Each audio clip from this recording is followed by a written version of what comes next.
生物学家突然惊恐地发现，下水道里的黑色老鼠竟生出了金色的幼崽。纳闷儿它们是怎么变异的？生物学家桑德拉起身就准备寻找，没想到转头就看见自己对面的墙上居然长出了一种从未见过的金色蘑菇。毫无疑问，它们便是老鼠突变的原因了。桑德拉当即仔细地观察了起来，却殊不知因为他的触碰，一场惊天巨变爆发了。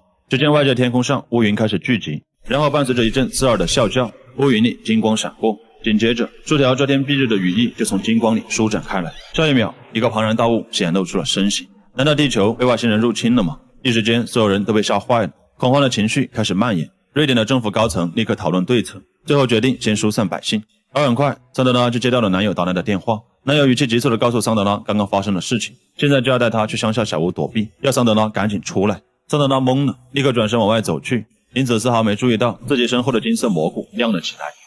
大家好，我是妍妍，恭喜你在手机电量带领123456789的时候刷到了这部新上映的瑞典小众科幻惊悚剧集《为和平而来》。当一个突然出现的庞然大物将会和人类产生怎样的恩怨纠葛？桑德拉离开下水道，天上果然悬浮着一个庞然大物，他匆匆给对方拍了个照片，就火急火燎地坐上了男友的车。就在广播里，公安部主管伊莱亚斯正在直播。他们经过初步探测发现，庞然大物是一种蕴含奇特能量的生物，不是外星飞船，并且对方目前什么也没做，要人们不要太过恐慌。政府已经在准备和对方接触，这让听广播的桑德拉和男友暂时松了口气。而安全回到家后，桑德拉也终于有时间能仔细观察照片里的庞然大物了。而渐渐的，他发现了不对，因为金色蘑菇上的一些纹路正和庞然大物上的非常相似。难道金色蘑菇和对方存在某种关联吗？桑德拉就想回去调查，男友却否定了他。深受阴谋论毒害的他觉得庞然大物可能是神秘的东方大国实验的，现在远离城市才是最安全的选择。身为科学家，桑德拉很无语，但他知道男友是担心自己，没有反驳。他走到屋外，就打算再多拍一些庞然大物的细节。然而让桑德拉想不到的是，在他拍照的时候，庞然大物竟突然亮了起来，就像是在回应他。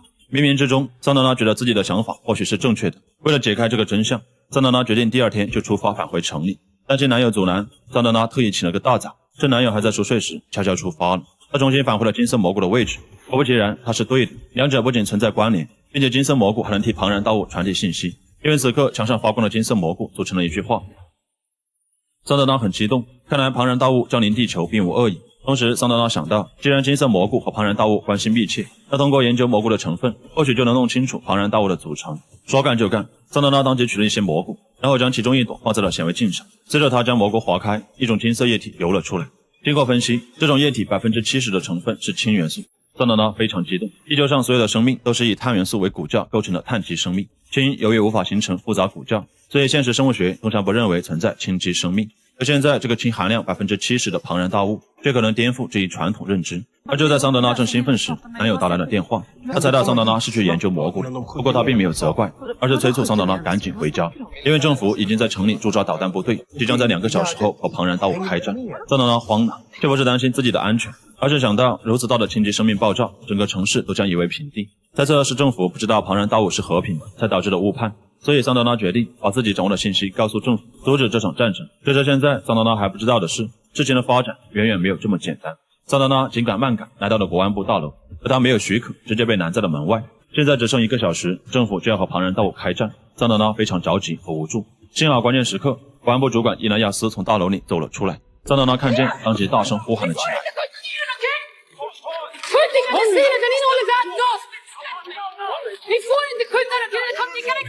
桑德拉的话让伊莱亚斯很惊讶。自从得知庞然大物是生物后，他就近距离靠近过对方，想和对方交流，却被对方喷出一种气体逼退。而事后经过分析，这种气体的氢含量正是 70%。之所以政府还是决定付出代价也要和对方开战，是因为他们捕捉到了庞然大物发出的一段次声波，将声波按照人类的频率编码后，得到了一段文字。Förklara. Kan det finnas andra betydelser? Nyanser snarare. Ge upp. Hindra oss inte. 伊莱亚斯曾劝告总统莫亚，人类的文字编码规则可能不适合庞然大物，但宁可信其有，不可信其无。莫亚赌不起，他思虑再三，还是决定先对庞然大物动手。伊莱亚斯下来就是透气的，可现在桑德拉竟也能准确说出对方的氢含量，这让伊莱亚斯意识到桑德拉或许掌握了什么线索。于是他赶紧制止门口的警卫，让桑德拉走了进来。桑德拉赶紧把自己掌握的信息一股脑的说了出来，同时还拿出了自己拍的照片，就要伊莱亚斯想办法阻止这场战争。伊莱亚斯很震惊，要桑德拉等他自己去报告总统。然而就当他拿出桑德拉的照片给莫亚看时，莫亚却不相信。因为这2天他已经接到很多这种类似的线索了，但都是一些人为了博流量做的秀，并且照片还可以 P， 他不会就凭这点取消进攻计划。但现在距离进攻时间还有20分钟，如果伊兰亚斯能在这之前亲自得到结果，那自己才会取消攻击。见莫亚意志坚定，伊兰亚斯没有办法，就要桑德拉带自己亲眼去看看蘑菇。桑德拉赶紧将伊兰亚斯带到自己家，将其他蘑菇拿了出来。桑德拉猜测，如果蘑菇可以替庞然大物传递信息，那么吃下蘑菇或许就能和庞然大物对话，但也可能吃下蘑菇会死。可让桑德拉没想到的是，伊兰亚斯却决定马上这样做，不仅因为还有20分钟就会开战，还因为他被查出了肝癌，只剩半年可活。如果能避免人类和庞然大物发生冲突，那死也值了。说罢，伊兰亚斯直接抓起一朵蘑菇塞进了嘴里，一瞬间，伊兰亚斯就感觉自己精神变得恍惚，下一秒，他的意识就来到了自己小时候记忆里的房间。很明显，这是庞然大物给他编织的幻境。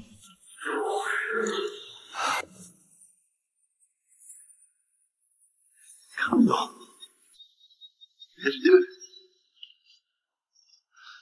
一緒の組織へ。Jag är här för att träffa dig。私たちは平和にやってきます。坎多是伊南亚斯小时候最喜欢的玩具，对方用的声音则是他死去父亲的声音，说明庞然大物是带着善意和他对话的。伊南亚斯一时间有些激动，直接强行退出了幻境。Vad hände?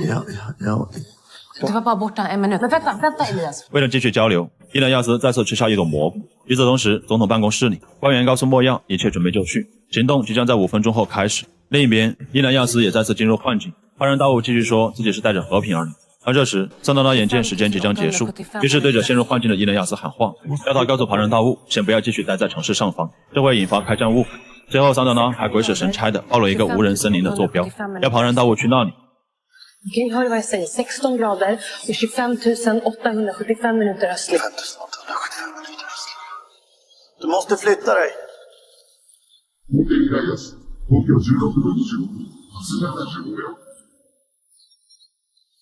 大物同意了伊南亚斯和桑德拉的建议，同时莫亚这边因为时间已到，他就决定发动攻击，就没想到庞然大物竟真的动了起来。